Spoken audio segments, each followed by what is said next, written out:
Apes, apes, apathy, apes, apes, apes, apathy, apes. No! Apes, apathy, apes. No! Apes, apathy, apes. Maurice! No! Apes, apathy, apes. Maurice! No! Apes, apathy, apes. Maurice! Aping around, aping around, apes together strong.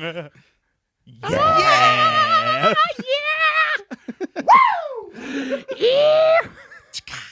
Welcome back to the PCMR podcast, where we talk about movies, TV shows, People video games, transitions and here. comic books and other things that don't really matter, because nothing matters, and we're all gonna die one day.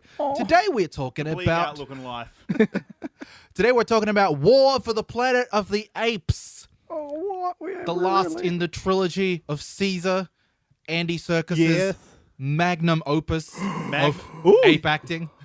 Of ape acting, okay. He is one of the best ape actors in the biz. Possibly the best. Yeah. And we have a special guest with us here on this episode. Please welcome Isaac Beans Nolan. Oh, hello, everybody. Oh, It's a Beans on the podcast. Be nice. Beancast. Hi, guys. Hello. You ready to about- talk about these apes? I'm ready to get Yes. all AP up in here. Yes. We asked him to join us on this podcast because he loves these movies. I'm a bit infatuated, yes. Bit of an ape fan? Yeah, a bit of an ape crush, yes. Yeah, bit of an ape crush. Love me a bit of ape taint, yes. I love me some of that. Okay, you took I mean, it there. We didn't. You there's took not, it there. not that kind of podcast. Okay, my bad. Maybe sometimes. You never know. We take it in a lot of weird directions here on PCMR.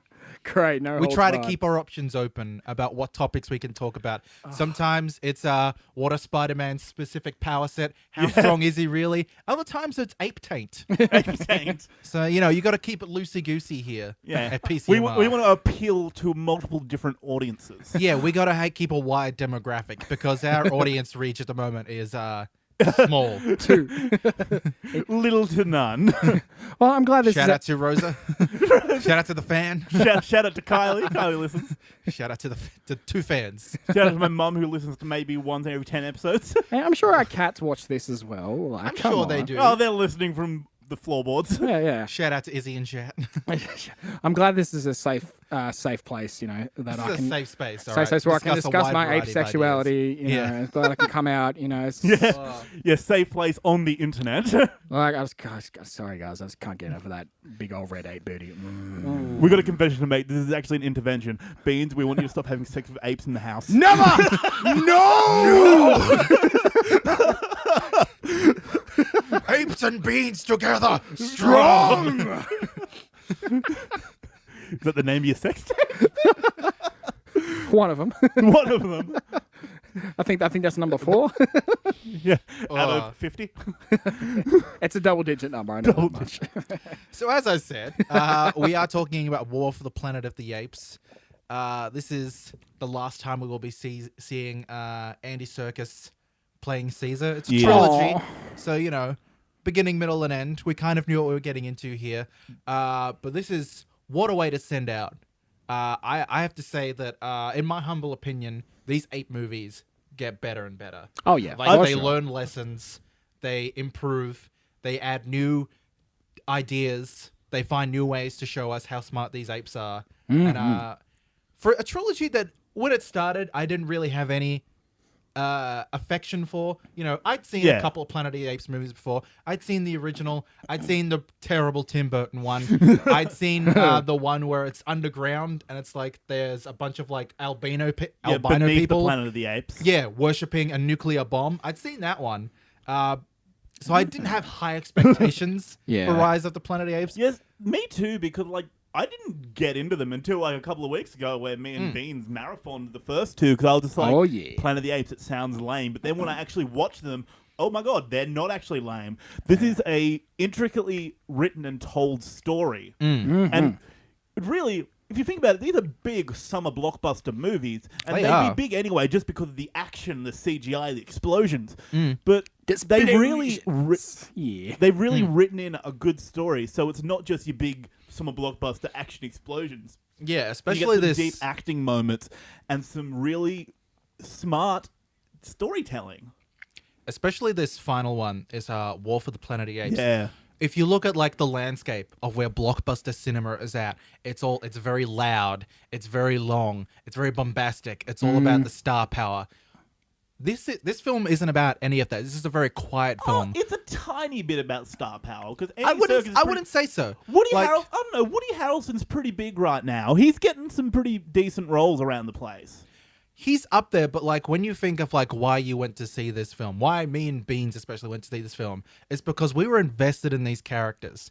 We were invested in the You're story. invested in Cesar. You want to know what happens next in his life. And while for some people, yeah, I like Woody Harrelson. Let's go see it. My sister, she wants to go see it because she likes Woody Harrelson. And like, even though she hasn't seen the first two, I'm not going to tell her not to go. It's a great movie. And you could definitely watch this movie without seeing the first two. Seeing the first two definitely helps and enhances the experience.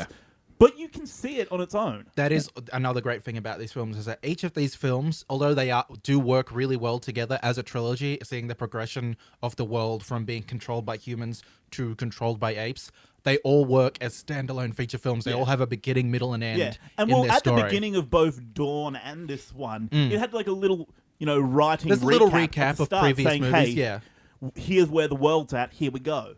So you get the gist, even if you haven't watched the other ones first. Yeah, because I didn't rewatch Rise and Dawn with you and Beans. I just went into this one. I hadn't seen Dawn in a couple of years, but like straight away. Well, it reminds I'm you of into the the film. story. The way it explains it to you at the very start of it, you very much just like, oh, that's what happened. Okay, you know the main beats. Yeah, but as I was saying, like, if you look at the landscape of other summer blockbusters, especially the Michael Bay films, those are films that have multiple large stars in their cast. These are films that have huge budgets. They have a huge scope. They're going all over the world. It's different locations, constantly switching. You know, you'll be in Hong Kong. It's trying to appeal to the Chinese market. There'll be some random Asian pop star in here. None of that is going on here. No. There's no. The location. This film has a very small scope. It's Northern California and then the border of Canada. That's as far as these films go. Yeah. This isn't a film that, like, there's a little coda at the end of Rise where they show like a global kind of like, here's the pandemic, like the planet being taken over by the simian flu. But the actual action, the actual story, it's San Francisco, a little bit up into some woods, and then the border of Canada. Basically ground zero of like everything that's happened. Yeah. Really. Yeah. Like, Here's another thing I like about this movie that it does differently from other big summer blockbusters. If you look at, I feel we're going to compare it a lot to Michael Bay films because he epitomizes the summer blockbuster. This is like the two, like the different ends of like what you can do with like a large budget and special effects. Yeah, well, I'm boiling it down to one of these points. If you look at any Michael Bay film, there is at least one scene where Megan Fox is in booty shorts and a bra. There is at least one scene where they really try to like sexualize a woman, like, sex sells. And, they focus on some sort of relationship because humans like that. They like seeing the budding of a relationship. And even though it might be it's one of the simplest things to convey. It's one of the easiest things to connect to because everyone at some point, no matter how lonely you are, you've at least read like a novel about people having a relationship. Yeah. And you feel those feelings from it. But this movie didn't do that at all. There was no sexualization of anything. No. And there was... To my disappointment, some more ape booty.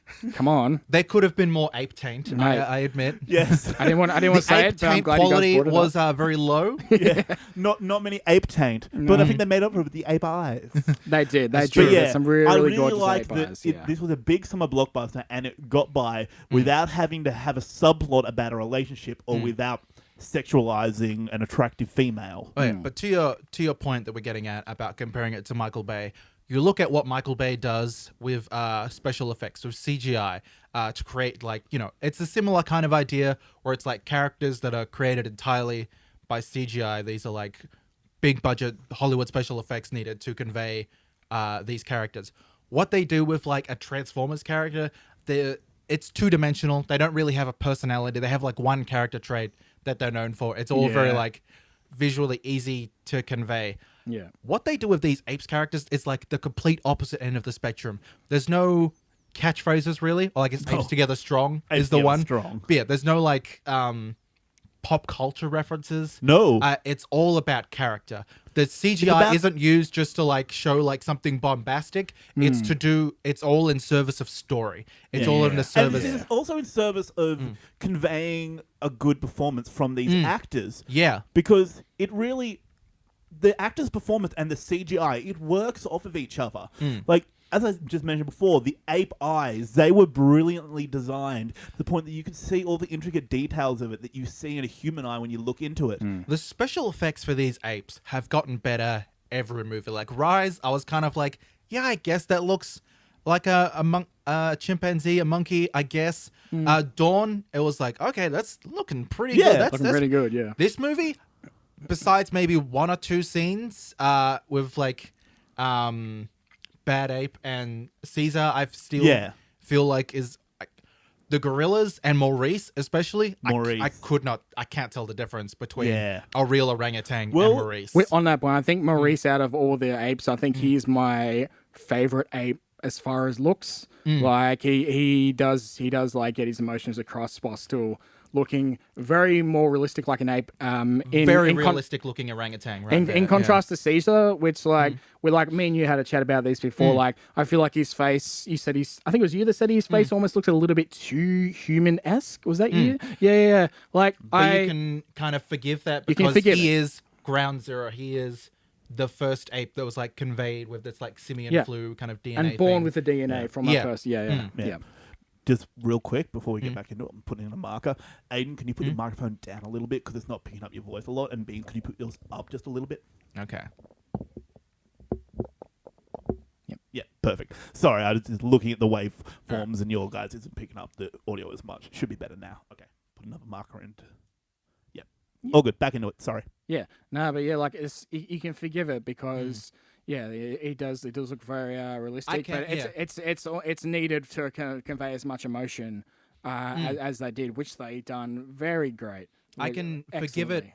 completely because the performance that Andy Serkis gives, the way he conveys his words, the way he moves, the way you could see just some actors just like real people without like the enhancement of CGI or the detriment of CGI convey no emotion at all. Like you look at like an early Keanu Reeves or a middle of the road Nicolas Cage, just blank wooden faces. You can't tell what they're doing with their face at all. Every frame of Caesar, you know exactly what's going on in his head. Yeah. Oh, He barely needs to talk. Like Yeah, acting. I feel like there's two types of actors. There is word acting. Let's get the words that are coming out of my mouth seem believable. And a lot of big actors are like that. In a lot of movies, you don't need more than that because it's not as much about the storytelling and the acting as it is about explosions and tits. But in movies like this, it's a lot more about the content. It's about the story and it's about the acting. So you need actors who don't just act with their words, but they act with their eyes, with their face, with their body movements. And that's what really sets apart your actors like Andy Serkis and Anthony Hopkins and then fucking Shia LaBeouf. what a crazy time to be alive, where one of the best adult dramas I've seen this year is a movie about talking apes. Yeah, it's Yeah. a big What a sci-fi crazy time. post-apocalyptic thing. What a crazy time to be alive. But let's we haven't talked about the plot of this movie. Let's get a little we've just been details. gushing about like acting and storytelling. So if you haven't guessed, we liked it. But let's give you a little plot summary. Let's give a small synopsis. No spoilers, because it's the no spoiler section. Yeah. So we are 12 years into The post-simian flu release into the world. crap. The apes are living in the woods. In the last film, the humans sent off a signal to kind of locate these this army people. So Woody Harrelson, the general, what was he called? Was it I think general? Something I can't recall the name, but commander or the the general? commander dude. Yeah, It was a military kind of title. He yeah, didn't have a military name, higher up. Yeah. He comes in and he's like, they're trying to hunt down the apes. The movie starts off, it's very like Vietnam War. This is the second film we've seen this year, which is Vietnam with big old smart apes. Big old monkeys. They even refer to the apes as Kongs. And like Caesar is King Kong and like all the other apes are Kong. So that was I don't know. It's a nice little like weird spectrum of ape movies we've gotten this year. And both have been good, but for different reasons different kinds of good. I feel like one was definitely better. Oh yeah, War for the Planet of the Apes is a better film, but I still enjoyed Kong Skull Island, so It was a fun time. I can't completely write that one off. Like I still had fun with that movie, I even though it don't has its completely write it problems. off, but at the same time, it had some dumb plot points. It has some. It's a lot more genre. Like it's more what you would think going into War for the Planet of the Apes would be like. And it was very much a star power movie, even though some of the stars they had in it didn't really do much. No, they were just there as like a seen, name. I've seen Tom Hiddleston, I've seen Samuel L. Jackson, I've seen Brie Larson do a lot better performances than they did in that film. No, that was like what your idea of what a summer blockbuster is. It's this big, fun, dumb time, and I appreciate it for that. But like this, like raises my bar so much. If I'd seen this movie first before I saw Kong Skull Island, I don't know if I would have enjoyed this as much, enjoyed Kong as much. True. Like this, like sets a bar like way too high for Kong to pass over. So I'm glad I saw that one first and like can enjoy it when we're early into the summer. And it's like, oh yeah, I don't expect a lot. I just want to have a good time. But coming to the end where we are now, and this movie coming out, oh, so good. So plot, I was going to do plot. Oh wait, Beans, did you see the Kong Skull Island? No, I never bothered after I saw that first Kong. Look, and I just when we it saw made me it was sad. a good time to see it, but I Yeah. feel like Aiden just said, if you watched it now, after watching War for the Planet of the Apes, give it'll it be... a while. Give it a while before Alright. you watch it. Maybe Yeah. wait till it's on Netflix or It's a something. lot more fun than that Peter Jackson one. The Peter Jackson one is slow and long and long-winded. It's a Peter Jackson film. Didn't it basically. also have Jack Black in it randomly? It did have Jack Black in he, it. was, he worked his way into the Yeah, he was an most explorer, weird wasn't he? fucking roles He in was like a films. director. He was directing like the film they were making. Yeah. Yeah, but off Yeah. track anyway. Yeah. But yeah, no. Like I feel like maybe one day when Kong Skull Island's on Netflix or something, Yeah, we'll I'll all give it a have a Netflix few watch. beers and we'll watch it. It'll be a fun Yeah. time. Yeah, sure. That's Couple of- the way to watch it. So on a couple of Friday local night, brews. you don't have work in the Yeah. morning, have some local brewed beer. Craft beers, yeah. Where was I? Into the plot. So the Woody Harrelson comes in and he's hunting down Cesar. Some shit goes down. Cesar realizes that this film turns into like a Western kind of revenge film. Yeah, and it's Cesar with like a crew going after Woody Harrelson, See, going to war. See, it kind of the film reinvents itself as it goes, but it all feels natural. Like at first, it very much felt like that big Vietnam War film, but then Every after that- moment felt important. Yeah. Then after that big Vietnam War type battle scene, the numbers are down. It's just Caesar and a few others, and it's almost like a bit of a road trip film at that point because they're Yes. traveling from one point to another, and they're encountering obstacles on the way. A little bit road trip film. Then I won't get into further details because it might be a spoiler, but it reinvents itself at least another 2 times before the end of the movie. It does. And it all does. feels natural, like the story. It hasn't taken any big turns to try and show something different. It all feels like the same movie. Yeah. It does. It does. Wow, I forget the point that I was gonna make. Hold on, just make a mark there, just because I had a complete brain fart. Oh, what was I gonna say? All right, yeah, I remember now. All right. I think the thing that I enjoy the most about this film was one of my favorite parts of Dawn for the Planet of the Apes was that opening sequence where it's just apes, they're going on a hunt, they're all talking to each other, and it's all sign language. And it's basically this large blockbuster film that had like this large section that was entirely silent, and it was just sign language, and you had to like read subtitles. A lot of this film is that, and I appreciated that so much because that was one of my favorite parts, is watching these apes communicate in sign language and having to like read subtitles. I like how they portrayed the apes doing sign language because they very well could have just said in this film, fuck it, they all speak fluent English. That's not how it works. Some of them are smarter than others. Caesar has because he had the formula that was different than the rest of them. And he was raised by people, like he had that kind of like education. So Yeah. As opposed to he's a just different level. incarceration.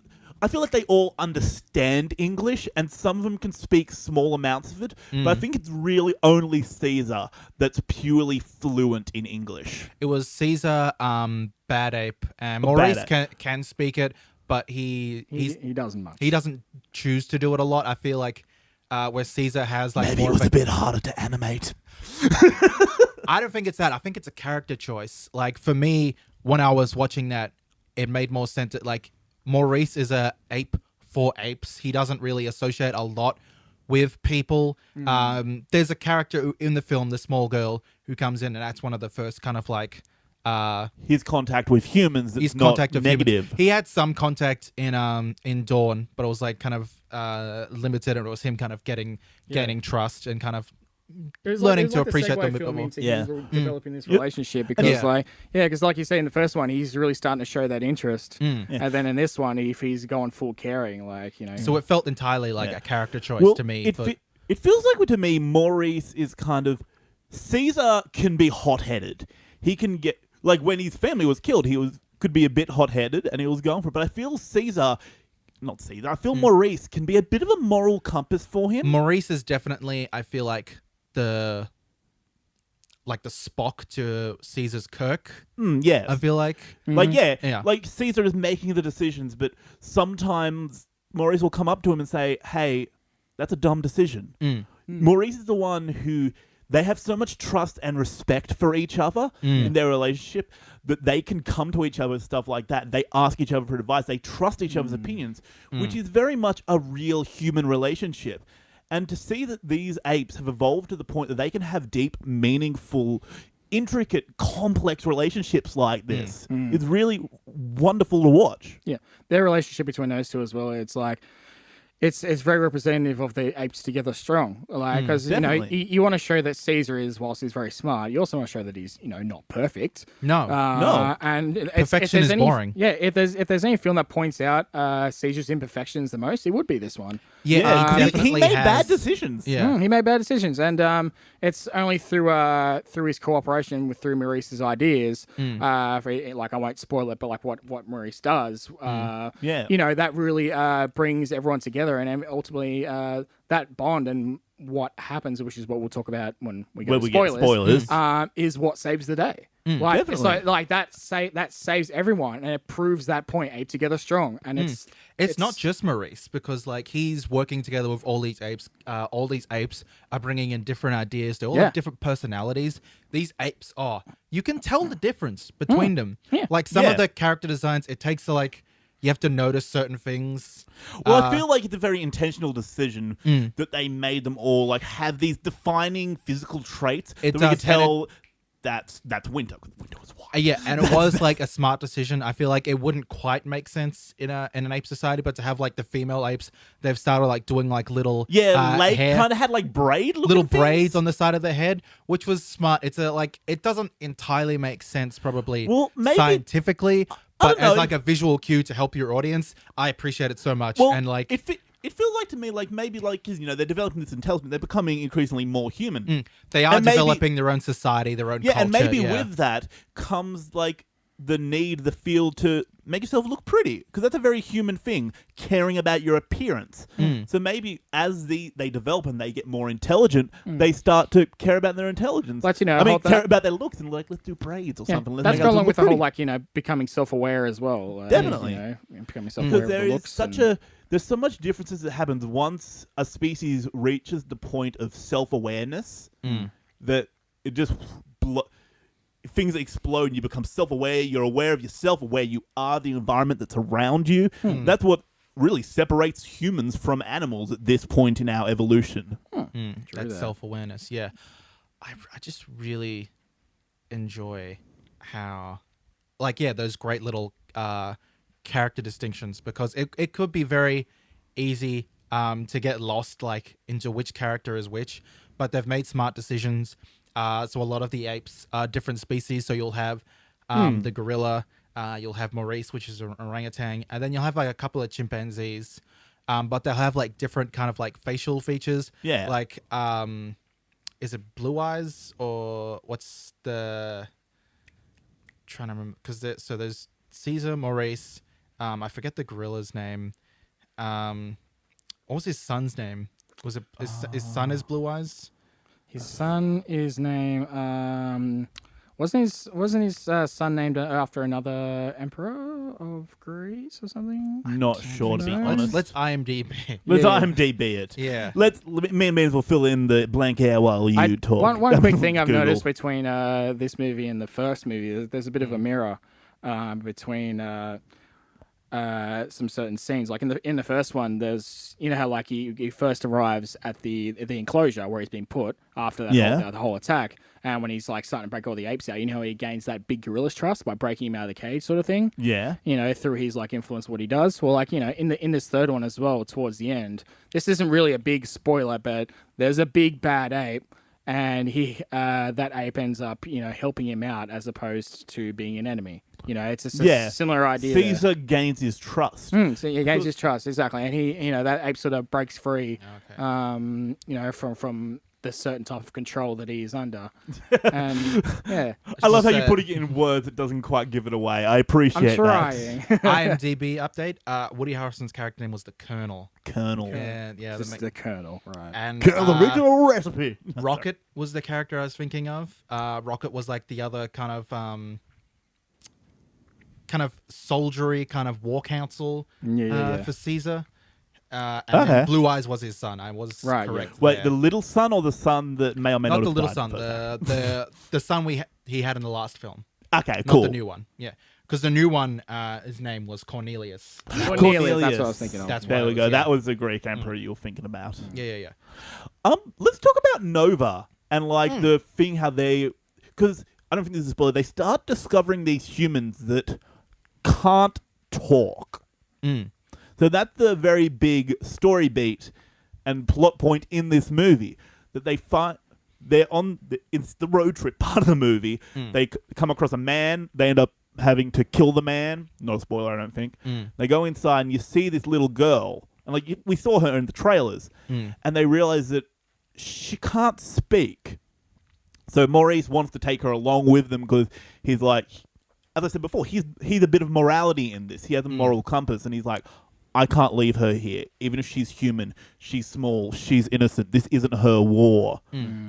We have to take her. And they grow a pretty good relationship.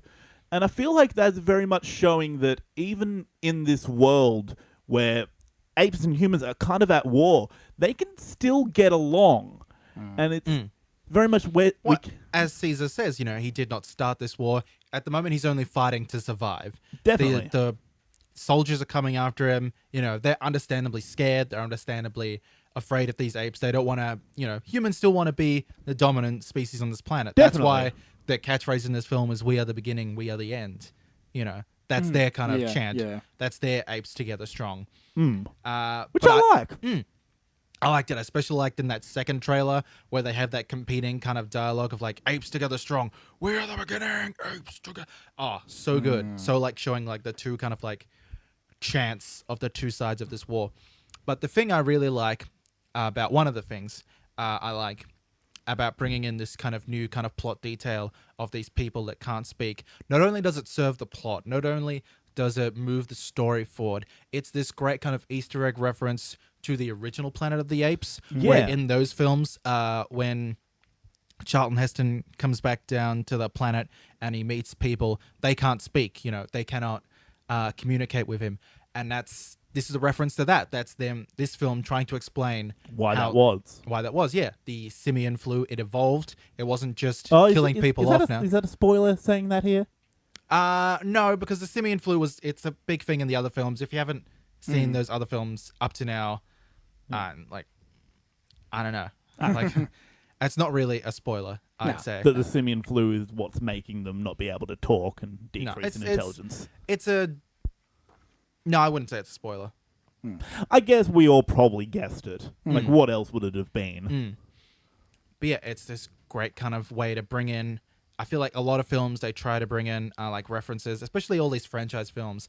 They try to bring in references to other things, and they're very clunky. They don't serve the plot. Like in Avengers Age of Ultron, where they're trying to do like setup for Infinity War, and Thor goes off into takes like a magic bath. And magic bath where he has just visions. does like exposition. I like Age of Ultron. I'm one of those defenders, but I admit But that Age of scene Ultron is, was very kind of dumb. Age of Ultron was very much separate from what they were leading up to, what all these films are kind of building up to a little bit.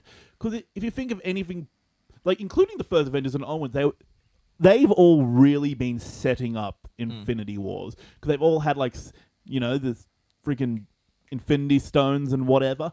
But Age of Ultron, other than that bath scene, it was very much just like its own little thing, and I feel like that's maybe why people give it a bad rep. But why are we talking about Age of Ultron? Sorry. Anyway, it's in service of a larger talk about franchises, and I feel like this film does a great thing where it tells its own story. It's very self-contained. It does reference the other two Apes films. It does have references to the larger Apes franchise throughout the history of these Apes films. But you don't need to know about that. You don't need to have seen those to appreciate that this is a well-made film. And I think Matt Reeves... It has its own arc. It definitely has its own arc while still connecting to the old movies. Yeah, Matt Reeves has really brought this kind of adult sensibility, this idea of like, just because it's a film about talking apes doesn't mean that we can't be invested in these characters, doesn't mean we can't have an engaging story, doesn't mean we can't have beautiful cinematography. He uses this kind of allegory of apes versus humans to talk about a larger kind of context of things while also having a good story where you don't even have to look into it as like, hey, it's an allegory for this. Hey, this scene's an allegory for slavery. This scene's an allegory for political unrest. It all is just a good story with well thought out characters. You can enjoy this movie on different levels. You can. You can enjoy it on like the very surface level of action and explosions. You can enjoy it on a deeper level that's like, let's read into everything they're saying here. This is representation of this part of our society. This is a representation of this part of our society. And you can tell they really thought about that kind of stuff in this movie. Like, yeah, the movie, it's big, fantastical apes are super intelligent. At the same time, it forces us a little bit to take a step back and take a look at the way our society and our world revolves. Like, why do we think we're better than these apes? You know? I would hesitate to talk about selling it on the action because the action isn't. There isn't a lot of action in this film. At the same time, though, if you There's look a little at the trailers have a little bit. Well, of it's a trailer. You gotta sell. Yeah. Got to get that sizzle reel going. But I think this film, it's very somber. It's very meditative. There's a lot of quiet moments in this film. Well, there's a lot of big acting moments as well. Like, what really sells this film is the performances. The performances, certainly. And do we want to get into stories? I mean, not stories, spoilers now. So, because before we get into spoilers, I just want to talk a little bit about another thing I like that is kind of non-spoiler related. Okay, and there's one scene I definitely want to talk about. Do a wrap up and do a spoilers. spoiler. Okay, so another thing I want to touch on is that the music in this film. I feel like a lot of films I've seen this year, the music has been kind of hit or miss, or it's got a great soundtrack, and that's pretty cool. Like Baby Driver has a great soundtrack, and that movie uses music really well. But what this film does, it has just a great score. Like not a lot of films I've seen this year. It has its own original score. Not in a score. while, actually, have I seen a film that has a great original score. They don't do them that much anymore. No, and this is from Michael Giacchino, I think. Yeah, he's we the same looked guy who did him up, and Homecoming. he's done a lot of things. He's done a lot of things, and it's so interesting to see that this year he's done Spider-Man Homecoming, which while I like that film, I thought the score was pretty forgettable. It was forgettable. It's not what you remember about the movie. No, it's not what you remember. That then movie again, I is feel more like about... he probably went into that film kind of knowing that. He knew like, the score isn't meant to be a big part of this film. It's the character and it's the action. It could be, though. I think that's... If I had some like complaints about Marvel, is that their music is a little forgettable. Yeah.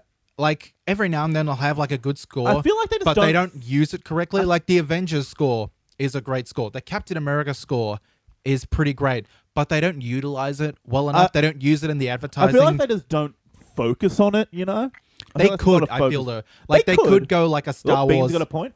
Yeah, I was just going to say that, like, evidence that they have the ability to use their music excellently, but they don't. the very intro title to Spider-Man, that orchestral, remake, even the original Spider-Man tune.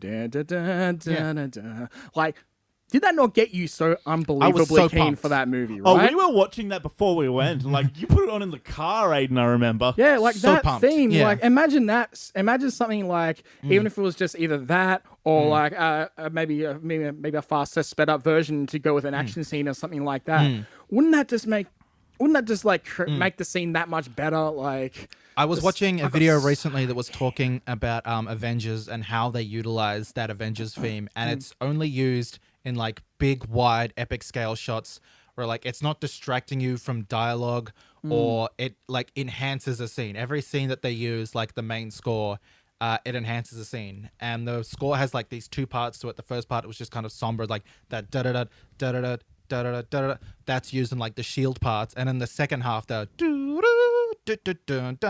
for when like the Avengers are assembled. So that in that movie, the score is used really well. But in other films, it's kind of like it's just there. Like Homecoming, it's not used in this way that I feel like could really like up the ante in a scene. And that's what this film does. War for the Planet of the Apes.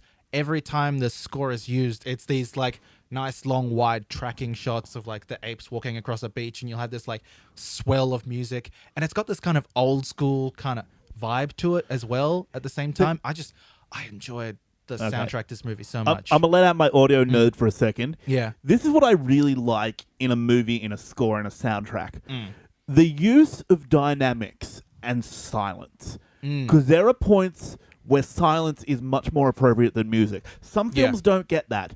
But I feel like War of the Planet of the Apes is a movie that definitely gets the idea of dynamics, that sometimes you need softer music, but sometimes you need louder music, and sometimes you just need silence.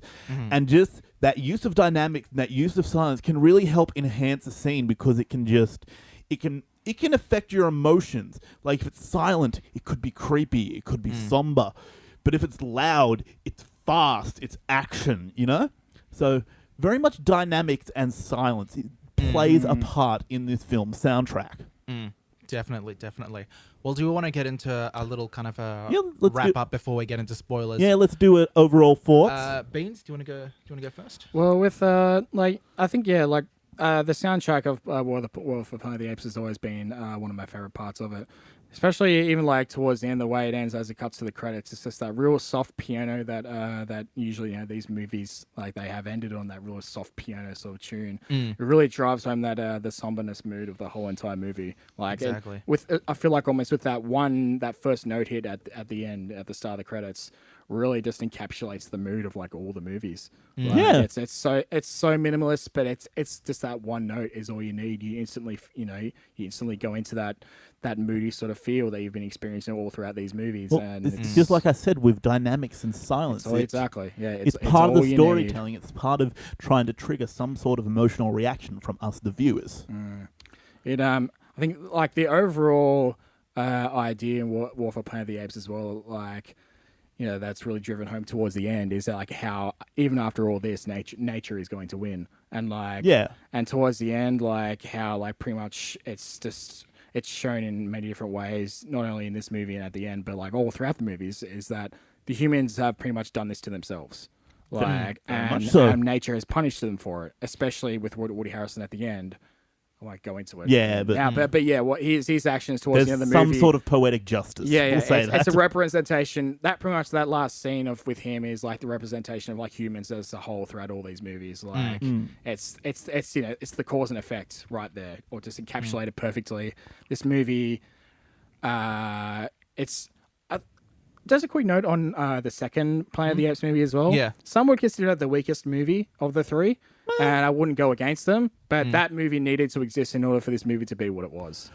I agree a little bit, and I think I did like Rise more, because I think Rise had a bigger story arc to me, and because I feel like you saw a lot of Caesar's evolution, what made him be what he is in that film. I don't know, that's just me though. I like Dawn more than Rise, but I haven't seen Rise in a while. Yeah, okay, yeah. But I remember liking Dawn more because it was more apes, more kind of interaction between the apes, who really are the best thing about these films.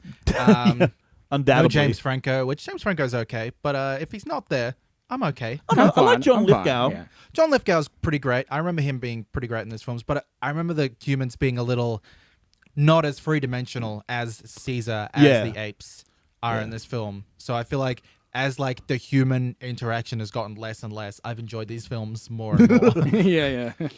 So I'll just do my little wrap-up review here for this film. If you're worried at all about Matt Reeves directing the Batman film, watch this movie.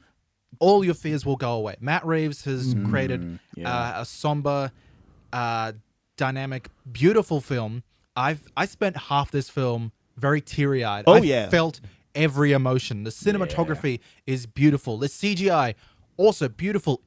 Is used to enhance a scene, not just there to show off, hey, we can do these crazy special effects. Everything is in service of the performance. Everything is in service of the story. There are some elements here to the story that are a little played out. We have seen the kind of father little girl dynamic, something special about the little girl. It's very Last of Us. It's very Logan. I am getting near to the point where I might be sick of this trope. This might be This might be the last time I'll I let him forgive make it. a few more. I don't know how many more times I can see it before I'm like, I've seen this and I've seen it done well. I think the first time I'm going to be annoyed by it is when I see it done poorly, and then I'm not going to like the trope at all. Well, but I'm not at that point yet. What can I because say? this The film- Last of Us did it well. Logan did it well. This one did it well. So I'm okay with the trend for now. Most people are doing it well, but it's just a matter of time before the idiots see this trend and do it poorly. Yeah. So I'm getting trepidatious about that trope. Yeah. But this film executes it perfectly. This is a great film. We haven't talked about Bad Ape a lot. He's played Bad by, Ape was a great part of this He was movie. great. Some great comic relief. Yeah. Like It was the perfect same- way to inject comedy into Yeah, this. it into did these not movies. Perfect feel injection of shoehorned. comedy. It felt natural. No, if he felt like a three-dimensional character. For every comedic moment he has, it's underscored with sadness. It was a- and it was that a- and it makes was so. It felt part of the world. It did, It felt it part of did. the world. It wasn't just like some fantastical character coming in and saying dumb stuff that didn't make sense. A bittersweet No. result of like his path and his experiences with humans. Like he's obviously somehow come into contact with the virus and gotten smart in his own way, but because of all the abuse and whatnot, he's still very much a broken ape in many ways. Yeah. But like like I was saying, his humor is just perfect. Like you say, he fits in perfectly with the world. Like, This is probably the best performance Andy Serkis has given off the free. Maybe. I feel he definitely gets a lot of moments to shine, and there were quite a lot of moments, more so than I feel in other films, where I've been like, yeah, I guess Andy Serkis is pretty good in these films. This is the one where I was like, need to give an Oscar. There needs to be an Oscar category for motion capture performance. There needs to be recognition of just how hard and dedicated these motion performance actors Yeah. work. I feel Definitely, that. because you can't use your own facial expressions, but you have to at the same time. So it's a very complex, intricate form of acting.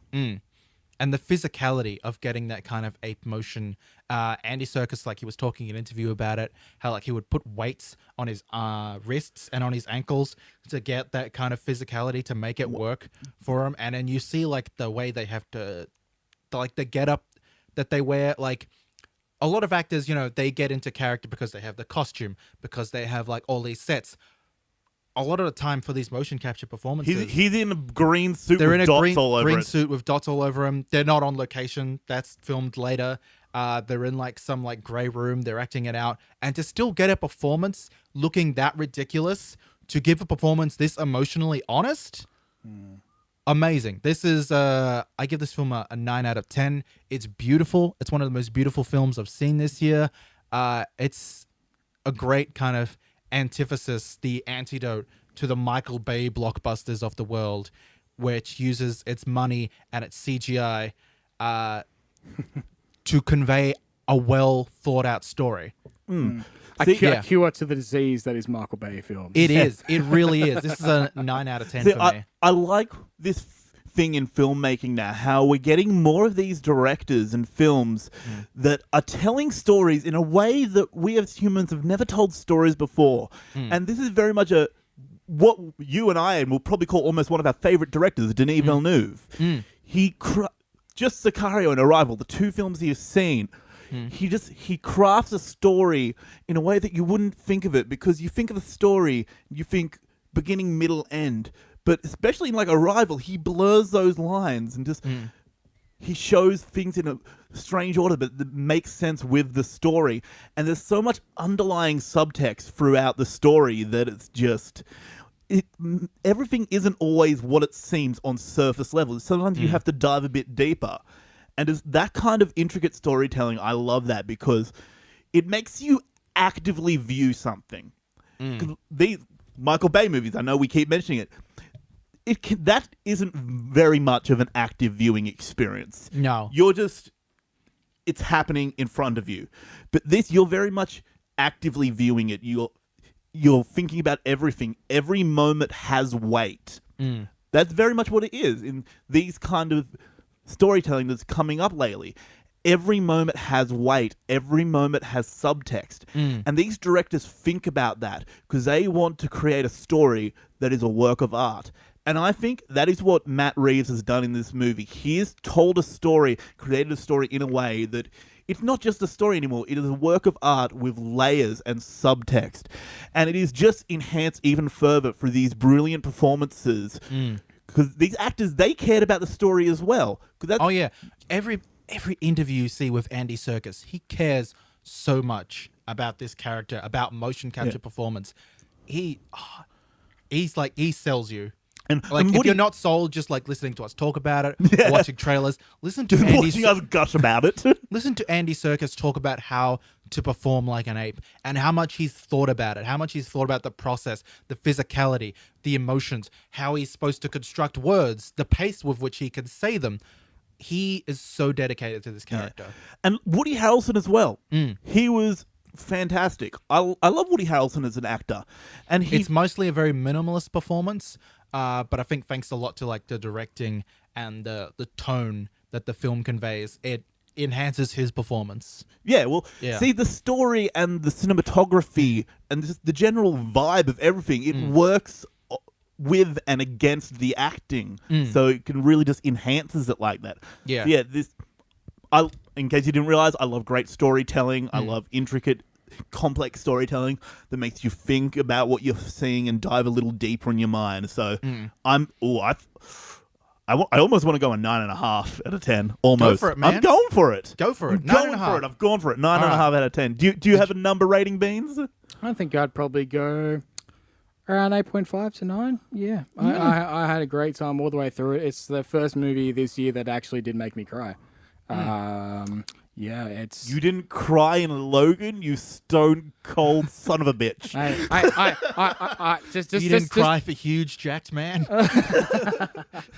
Fuck you, I cried like a bitch. I might have had a cry wank or two later on that night, but you know. Wait. What was the wank about? just how have you great that seen movie Huge was. Jackman? And the way he died, it was like... He's too beautiful. If he lived or died, you would have been jacking off over it. Probably. He's too beautiful not to jack over. He's a beautiful man. He's the Jackman. We were having adult conversations here about storytelling and intricate film details, and we were like, "Oh, we're jacking off." Hey, didn't you hear me talking about Ape Taint before, man? That's the what's on my mind. We started off talking about Ape Taint. Then we set got a precedent. serious, and now we're being dumb again. Circular storytelling. Oh, you brought it back. I think, I'd give it about 8.59. But, you know, like, I'm the sort of guy that believes that they spray onion fucking mist at funerals in order to make you cry, because I just don't think I would actually cry at a funeral. Emotions aren't real. It's a government conspiracy. I'm a stone cold chemtrails. I'm a stone cold. Have you ever been to a funeral? I've been to several, yeah. Well, they people you were close with? No mercy for stooges. If he dies, he dies. Yeah. And like, were they actually people you were close with, or just like distant family members? Oh no, they were close. But like, and I don't know, but let's not get into that. It was my 3-year-old son. I shed no tears. We got rid of the weak blood.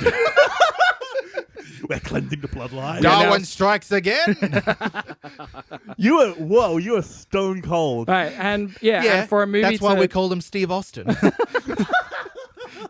Mate, where's my beer at? Crack one open right now. Righto, Steve. Beer, tequila, whiskey, more beer. All right, do you want to get into spoilers? Yes, spoiler time. Yeah, but and it's just right before that, like, yeah, that's the reason why I pointed that out is because for a movie like that to actually make me cry, and for it to be an ape movie of all Cried movies, more over people like, you love dying. Yeah, I don't even cry at funerals, and this made me cry over apes. Like that's I'm why surprised it's so good. every time I see these Apes films that they have so much ability to like capture my emotions and make me feel things. It's just like they're fucking talking apes. Yeah. How is it this good? It makes no sense.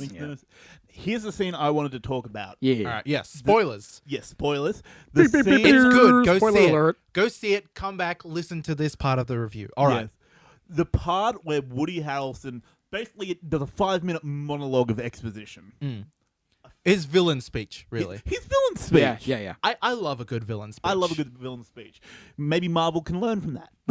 They have a few good villain speeches. Like, Yeah, say but what I you will really about wanted Doctor Mads Strange. Mikkelsen to give a villain speech in Doctor Strange. Mads Mikkelsen does give a villain speech. He gives his little explanation of like, hey, my family died. I want to be immortal. Fuck dying. That shit's brutal. That wasn't a lot of a villain speech. I wanted more of... I like an explanation of like, hey, you may see me as the bad guy, but for me, here's my point of view. That's my favorite kind of a speech. Yeah. Like the Vulture in Spider-Man Homecoming, he gets a great kind of... he gets two villain speeches. He gets one as like, hey, I'll fucking kill you. I'll kill you dead. And then he Kill gets... you dead. I love kill you dead. That's... It's like so unnecessary of like, I'm just going to kill you. I'm going to kill you dead. It's like... Next level dead. Next level dead. And then his villain And then speech I'm is going like, to hey, clone you, and I'm going to kill you again. that excessive violence. But he also gets my favorite version of his villain speech, which is like, hey, rich people, fuck them, right? And I'm like, yeah, fuck rich people. Yeah. Yep. Fuck rich people. And Woody Harrelson gets that speech of like, hey, you guys are trying to maybe not consciously, but the simian flu, it's taken over the world. And even if you're not trying to actively pursue this agenda, You're your the reason. existence pushes humans out of the picture. Fuck that noise. We are not going quietly into the night. And, you know, You can as a understand human, that. I can see that point of view. I'm like, yeah, fuck Yeah. going quietly into the night. Yeah, you wanna fucking live. I mean, they're kind of dicks about it. They are dicks about it. There is that scene, which I thought was probably why I only gave it a 9 out of 10. I did appreciate the scene, but there were a couple of moments where the metaphor was a little heavy-handed. When they're playing the American kind of national anthem while apes are kind of in chains, slaved up. I thought that was a little bit like, society, brah. Look here, we're making a message, brah. And I was kind of like, It's a little bit on the nose. it's a little on the nose. I appreciate it. Like, I'm down with this message because, yeah, America was built on slavery. Fuck capitalism. But at the same time, I'm kind of like, it's a little heavy. This is like, little heavy-handed. it's a little heavy-handed. It's a little bit weights on the wrist to play an ape. Yeah. I feel his villain speech as well. Really I feel like that was the point where Cesar really got elevated from leader to an almost spiritual hero to the Apes. He because becomes ape god in this. yeah, he Which is does. very He does have an ape Jesus moment. He's all crossed up on the cross. You know, they're trying to feed him water. paying Yeah, for their sins, I guess. he is. He is. And then by the end, he's pretty much fucking Moses by the end. He leads the apes to the promised land. He then, does. Then he dies once he's led his people to the promised land because he's done. He has fulfilled his purpose in life. He got injured back there, but he kept fighting through the pain and through the fact that he was fucking dying because he had to fulfill his purpose. Once he fulfilled his purpose, he's like, it's okay. I think, yeah, I can die now. one of the things I really enjoyed about Caesar's arc in this movie, it wasn't just like, hey, he's Caesar. He's the greatest. He's perfect. He's not a bad guy. He's completely 100% good. No, it's him coming. It's him coming to terms with, that the guy who betrayed him in the previous film, the guy who just like showed all this like this anger and this hatred towards humans and was completely unable to forgive the injustices that were done to him. Caesar has to come to terms with the fact that he has these feelings and these emotions within him as well. He's unable to kind of move on from the death of his wife and his child. And they'll Which is understandable, but it does, the film does challenge that point of view. It's like, hey, we can leave. we can get out of here. Where, all these other people are still here. Your small son is still alive. Come with us, lead us to get out of these He's these unable woods. to let go of his But hate no. and his need for revenge. He needs revenge. He needs to take this colonel down. And it's an understandable revenge. Yeah. But the film does question it. The film does bring in like, There, hey, there are points where comparisons... Caesar might not be making the best decision right now. Well, they make comparisons between him and Koba. Yeah, there are points those where- callbacks. Koba does make appearances within like kind of dream Yeah. sequences. And there was one line, I don't remember who said it, but it was like, now you're starting to sound like Koba. Who said that to him? I think it was Maurice. I think it was Maurice. Yeah. Yeah. Which really highlights again his role as like a sort of like moral compass. Yeah, calling out Caesar's bullshit when Caesar's pulling some bullshit. Which every good protagonist needs someone to call out their bullshit. Yeah. It's like, and he Caesar's really is sort of punished in a way. Not directly, but I can see how he would definitely feel like he's being punished because of his seeking out for revenge. Because There are consequences to there his is actions. consequences. Yeah, there's consequences. That like, is another great thing about this film is that like other films, main characters don't die. Like these are two characters. There were side characters in the previous film, but they were characters that survived that you've grown a certain attachment to, and at least you have that attachment to Caesar and characters that Caesar is attached to. You're attached to him, so you're attached to them by extension. And losing your wife and child, that's pretty fucked. It's awful. What? That's a hard hand. It is a Been hard dealt a hand hard to be dealt. hand. Yeah, exactly.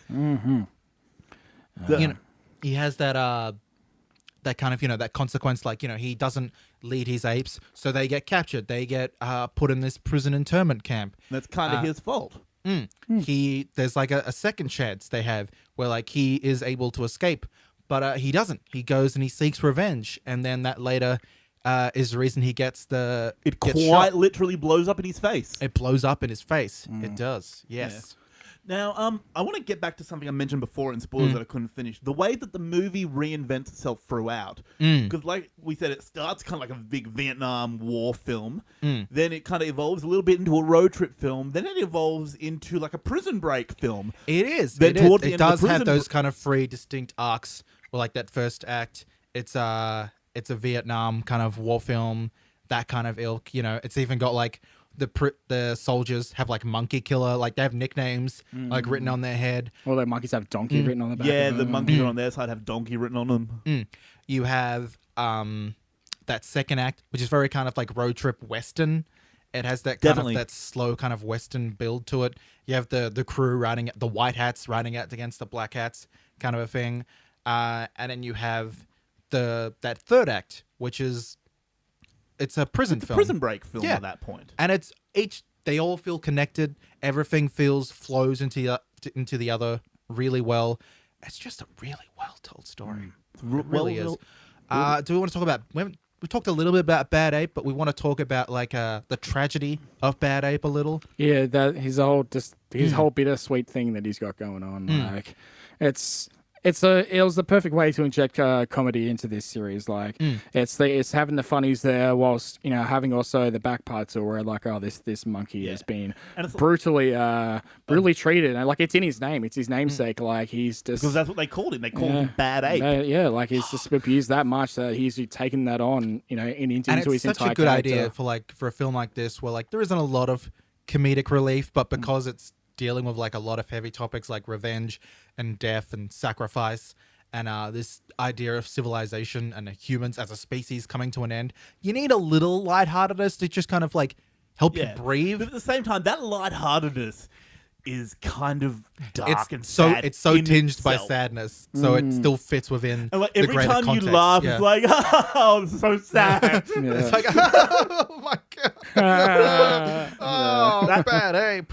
That's the exact kind of laugh because you're like, oh, he kind of doesn't understand interactions at points. And I feel that's what makes it funny. He's a character who's been alone for a long time. Everyone he knows has died. He knows how to talk a little bit, and he's been holed up in this place for a while. But like he hasn't talked to anyone. He's gone a little stir crazy. There's a lot of slapstick moments with him, Yeah, a little bit. but it's all tinged by like that sadness of like, hey, everyone he knows has died. Yeah. He gets that And one or two like gets speeches. Excited. He gets excited that other people are around, and because he's so excited, he's running around. He's knocking things over. He's like, "Oh, let me do this for you. Let me do this for you. Oh, I'll do anything for you. Ah, friends. We're friends now. Yeah, we're friends, right? That's pretty much him." Yeah. Oh, I think one thing that really capped off this movie really well is like throughout lots of the movies, you know, there's also the theme of control. Like, you know, the humans want to control, you know, the things that are wrong with them. Cesar wants to control. You know, he wants to control that. You know, whether or not he's a survival. He wants to And the way that this apes final to be in control of their own destiny. Exactly, yeah, that whole idea of control. But like, I feel that idea of control is just totally thrown out the window with the very last scene, where with the avalanche. It's such a basic, simple scene that ended everything perfectly. Like after all this conflict, after all the high emotions, it's a great summary of like the metaphor of the trilogy. Is that you have the colonel and his men. They're out. They've built up this base. They've got all these weapons. They feel like, yeah, we're taking these apes prisoners. We're in control of the situation. And then the apes escape and they leave. And like, oh, so we're not in control of that. Then you have this other army, these other people. They come in. They're attacking. They're causing all these explosions. They feel like they're in control. We have the numbers. We're a unit. Yep. And then it's instantly taken away from them. Instantly taken away from them. All of their conflict, everything they fought for, everything they believed in. It pales in comparison to nature. Exactly. Exactly. Yeah. And the very fact that they survived that particular, that particular landslide, snowslide, whatever, is because of who they are originally as apes, just simply due to nature. Like, you know, after all their being able to be smart and talk stuff like that, what saved them in that moment was literally just because of nature, their naturalness of just them being apes, like dexterity and hand strength and fucking being able to climb up a tree. Just being regular old apes is what saved them. Yep, it's after all that, and I feel like just that return to that simple, the very simple themes. It finished off everything very well. Yeah, it did. It was a strong finish. I think we're getting to a good point to wrap this up. I feel. Yeah, I think so. Yeah. I think we've all. We've do we want to do like a favorite moments? Like, what was? I think my favorite moment was Woody Harrelson's big villain monologue, and just there was so much emotion in that, and it does what a good villain speech does. You start to emphasize with the villain, and you understand what they're doing, and it's just a great piece of acting.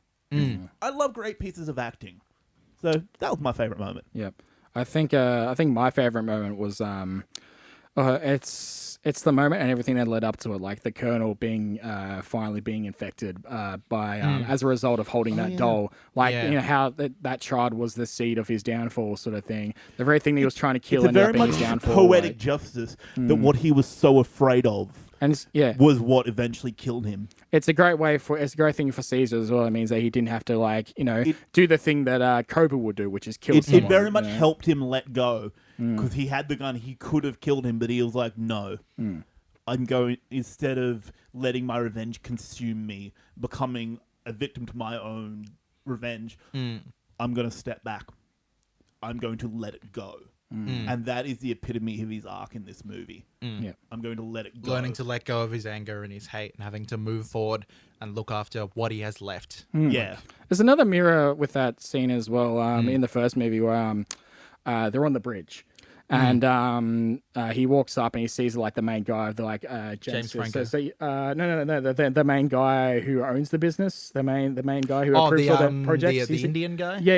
He's in the helicopter, right? And Caesar could have pushed him off, and he chooses not to. That's when Cobra comes in, and he does kill him. I feel that that's a good contrast between those two there. Like in that scene, he could be seen as Cesar allowing this death to happen, whereas an evolution of that in the third film, it's like he has this opportunity to kill someone who's responsible for a lot of death, and he chooses not to. Like, it's good. Like I just want to get back to that doll for a second and talk about the scene that led up to that. That girl walking in and then walking out completely fine.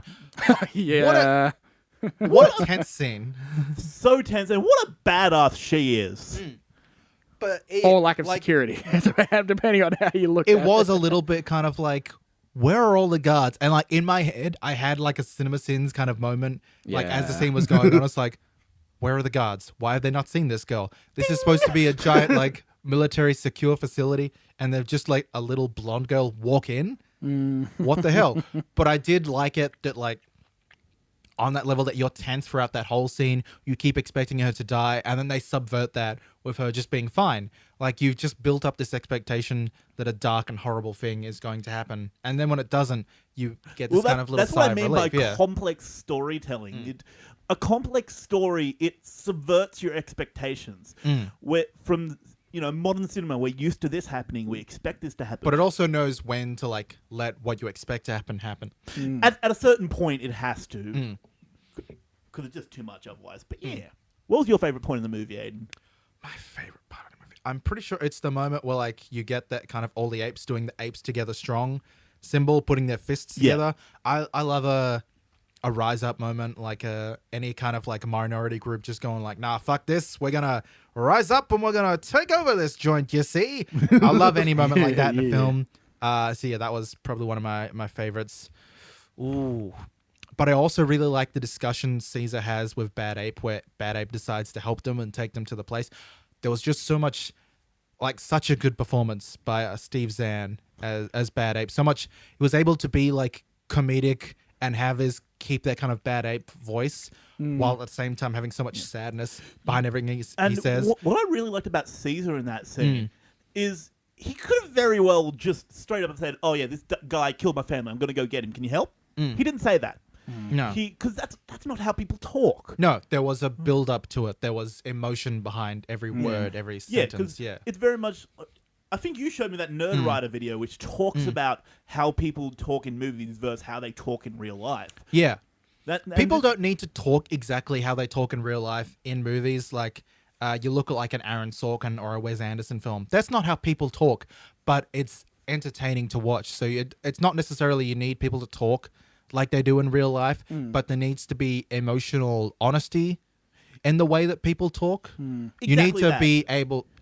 what people are saying and the way they're saying it has to either fit into the larger narrative of what the film is trying to do, or it has to move the story forward. Like, it either has to be like, hey, this is the context of the world that we've built up. People talk in this certain way. It has this certain rhythm. It's kind of like a song. So you kind of have, it's kind of like a drum beat of like a da-da-da-da-da-da way people are talking, or what they're saying has to build towards like the next thing. So like, I said this, which leads to this, which gives reason for me to do this. Yeah, it carries the story. Yeah. I think the way that Bad Ape related to Cesar in that he also apparently had a child or a wife or whatever combination. Yeah, he mentioned that. So like, that elevated him in a certain way. I feel when you first saw him, you get the idea. Okay, maybe this guy, this ape is just a broken ape. Maybe a little bit young, a little bit experienced. Maybe hence why he's a little bit nervous. Yeah. But no, you learn that he's been through some shit. Yeah. He's been tough. He's had a family, and then he's been destroyed and he had that thing taken away from him. So he's not just an innocent ape making mistakes. No, it's he's like a fully grown ape. an alternate path that Caesar could have happened. Like, this could have been Caesar's. This could be Caesar's future. He could have been broken. That's very much what Bad Ape was. It was a mirror of what he could be looking at. But then by the end of the film, Bad Ape's arc was that he started to fit in again. He started to find another family. And at the end, you see him playing with Nova and just... It's a good time. Yeah. Because apes together strong. Apes together strong. Yeah. All right. Do we want to do a little recommended section? Yeah. Have you guys watched anything good in this last week you want to recommend? What have I watched recently? I usually think of what I want to talk about in recommendations before we get into recommendations. I've been rewatching Cowboy Bebop. Yeah, that's always a good one. It's just as good as I remember it. It has like a lot of similar qualities that I've enjoyed, and War for the Planet of the Apes. That somberness, that quiet, that use of music, that like visual, like using like the art of the style of animation and using that medium to truly convey like a story that you couldn't just do in live action. Yeah. Really enjoying it. Yeah. And especially knowing that they're trying to make a live action Cowboy Bebop series. I'm trying to enjoy this one as much as I can before someone either I forgot gives me about that. a subpar or bad. I've never watched version Cowboy of it. Bebop. It's definitely worth watching. I Good would time. recommend Good it. Yeah, soundtrack. it's a good time. See, all I've really been rewatching myself in this last week is just a bit of Community. Other than that, I've been doing a fair bit of YouTube viewing. Oh, yeah. Game of Thrones has been going strong. We've been Game of watching Thrones that. has been going strong. We're probably going to do a wrap up. It's not that far away because it's only 7 Yeah, we're episodes. about approximately halfway through the season. So yeah, when we finish the season, we'll talk about that. But it's been good so far. And Rick Enjoying and it. Morty, we just got Rick and Morty back. We did get Rick and Morty back. Oh, second episode, real good. Real good. It's, like we really don't even need an explanation for this, but it's Rick and Morty. It's good. Go Yeah, see it. everyone's seen it. You know, we just thought, in case you haven't, we're throwing it out there. That's something we watched in the last week that we want to recommend it to you. And all of the episodes are going to be up on Netflix. I think this new season, they're putting it like a week later on a Saturday. It goes up on Netflix. So I think, pretty sure the first so episode... it's like weekly goes up on Netflix. Yeah, Rick Shank Redemption is on there. And the day after... I guess Netflix is the only supplier of Rick and Morty in Australia, isn't it? Pretty much. Yes. Fucking... You played Shadow of Mordor recently, didn't you, Aiden? I did play Shadow of Mordor recently because I was looking forward to Shadow of War. I really liked the trailer for that. I liked the gameplay. So I figured, I'd get ready. I'd play a bit of Shadow of Mordor. And I enjoyed it. It does have similar problems to Assassin's Creed, and where like a lot of the mission it types does get are repetitive. very similar. It does get a little repetitive. So I'm looking forward to Shadow of War, where they have new kind of They fleshed it dynamics. out. Yeah, they've fleshed it out. The gameplay looks a little bit more jam-packed. Man, don't talk about repetitive games until you've played The Division. Because while it's fun and I do like the gameplay and the shooting style, I heard that like after 20 minutes, you've kind of like, you've done it. You've yeah, played The I Division. think I got about halfway through the game and I'm like, well, I've just done the same thing over and over again. Yeah. And literally gets to the point where in the side missions, the NPCs are just saying the same thing over and over. Yeah. And it just, you get sick of it. I've never finished the game because it's just like, I just got sick of it after a while. Fair. Yeah, once I got like all the skills and I like maxed out my skill tree for Shadow of Mordor, and like there wasn't like that progression feeling anymore, and I was just going around killing orcs. I was like, it's very much one okay, I'm done. I feel like there's two types of open world sandbox type games. There's Shadow of Mordor, where it's like, once you're done with the story, you're kind of done. There's not much more to do. You kind of you lose interest a little bit once you finish the story. But then there's like your Fallouts and your Skyrims, which is just like the main story. It's not the game. Yeah, who cares? It's not the game. Because there is an insane amount to do in these worlds. It's very much those two different types of open world games. So, Yeah. games like Shadow of Mordor and, dare I say it, Horizon Zero Dawn, they're very much the kind of games like once you're done, you're done. I didn't play it after I finished the final boss, so that's a testament to that. Which one, Shadow of Mordor or Horizon Zero Dawn, or both? Horizons.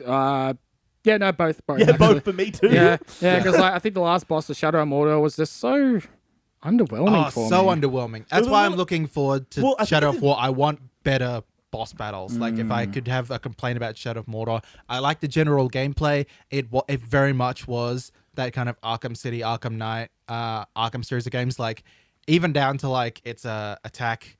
Every move was like everything had an Arkham kind of what's that?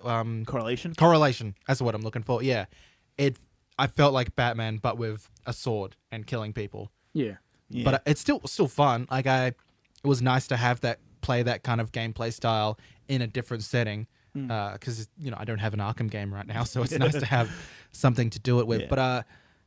But I'm looking forward to doing more in that game. And I'm also glad that I played it now, and then I have a couple of months to kind of forget and not play it, so that I before can the new one comes out. be invested again, because I need some time away from it, because it does get a little repetitive near the end there. Well, and I realized you recently bought The Last Guardian on PlayStation. I was going to talk about that as well. Yeah.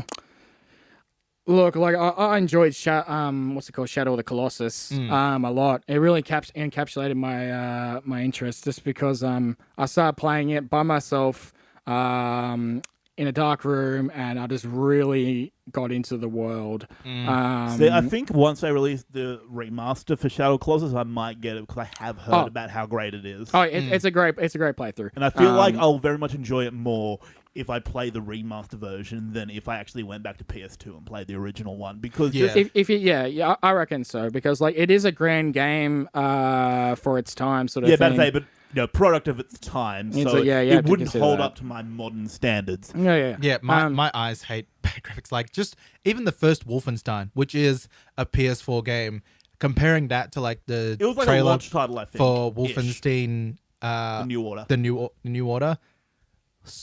So muddy, so jagged. And that's a current console next gen game, but just that short span of time. Yeah, we've came far. Do you mean the difference between the New Order and the New Colossus or whatever it is? Yeah. The old Order and New Colossus, yeah. Whew. But I think with The Last Guardian, like, it's... it just didn't give me the feeling I hoped it was going to give me. Like, after all the build up, I was like, oh yeah, he gets to control this, cute big old creature named Trico. He's going to be adorable. And like, yeah, he's very lifelike in his like, his little attitudes towards things and how you got to pay him and calm him down. It's all real cute and all, but like, I don't know. It's also a very passive game. Like, it looks nice. When you get into like battles or whatever, like Trico's doing all the work. All you really have to do at the end is calm him down. Like, it's, I don't know. It looks like it's going to be very heavily puzzle based. Where I was sort of hoping for something a little bit more epic, like Shadow of the Colossus. See, I like puzzles, but I like the amount of puzzles that Uncharted does. Where it's not all puzzles, but it's puzzles. A little bit of puzzles, then you get to kill a guy. Pretty much. Also, the controls are a little bit janky, and it's not very clear with your objectives sometimes. You know what? I've actually heard just watching it, it did look janky. It's a bit janky. You were that's bumping what I've into heard things about that game. just by slightly grazing him, and you would be like, whoa! Yeah. Well, it went through development hell, I'm pretty sure. Like, it was just stuck It's been around. a while. See, pretty much everything I've heard about that game is what you've just said, that it's quite underwhelming compared to the expectations and the wait for it.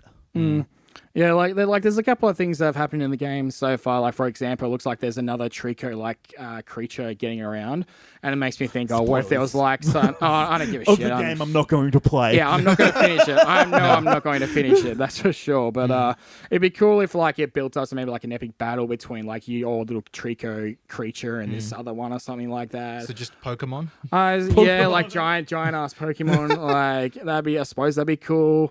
But at the same time, because of who you play as a character, it's not going to get any more active than it is now. Like, it's going to be a very passive, like, maybe the sort of feel that No Man's Sky was going for. Like, they wanted to be like a meditative play just for solely relaxation purposes.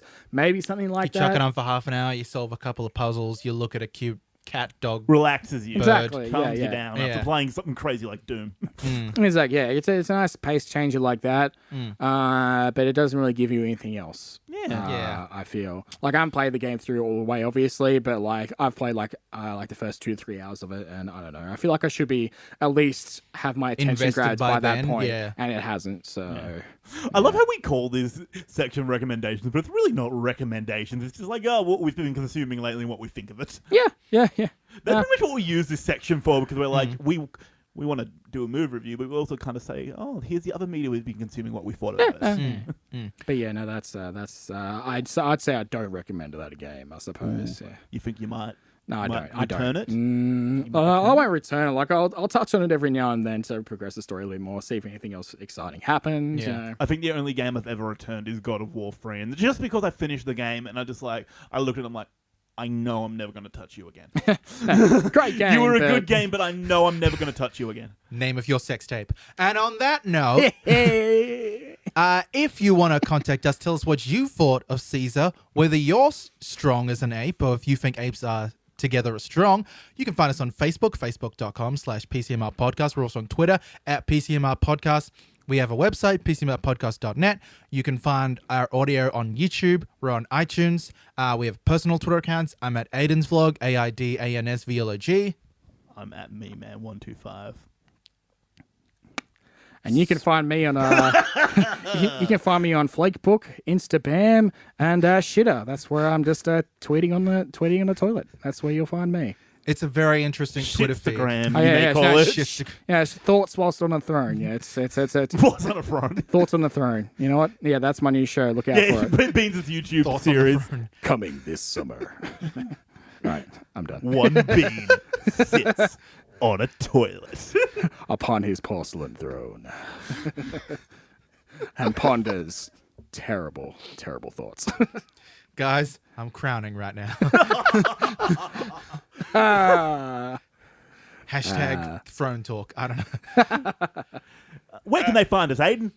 Where they Where else? contact You can also us? email us. Did I mention the email? think you did. PCMRpodcast@gmail.com. We don't check it often, but we No. do maybe once a month. I believe I've talked about everywhere you can find us. We're on I think I've telephone. mentioned We it all. even have iTunes. Morse code. iTunes. I mentioned iTunes. I mentioned YouTube. The I feel like PCMRpodcast.net. I mentioned the website. I think I've got us covered. Are you available via Messenger Pigeon? I believe Yes. that's very popular Yes. these days. You got If Messenger you Pigeon? can Yep. figure out how to get a messenger pigeon to us, Yep. we will reply. Yep, no worries. We have an open window at the top of the house there. They can That's get right true, there, right that's there. We're also available via Smoke Signal. Smoke so Signal, if you want to yeah, send yep. them a smoke signal our way, If you're in the local area, if we could see it, sure. Yep.